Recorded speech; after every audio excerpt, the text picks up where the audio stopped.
ছেলেবেলায় ঠাকুমা ব্যঙ্গ করে বলেছিলেন, মেয়েদের আবার ঘর হয় না। বিয়ের পরেই সে শখের ঘরে আর থাকা হলো। নতুন ঠিকানা হলো শ্বশুরবাড়ি।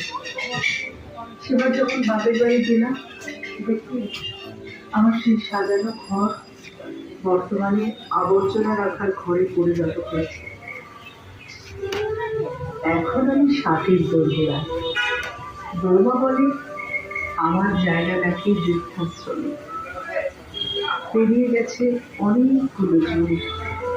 আজ ঠাকুমার গলার কষ্টটা বুঝতে পারে, মেয়েদের কোনো ঘর হয় না, হয় আশ্রয়। মেয়েদের কোনো ঘর হয় না, হয়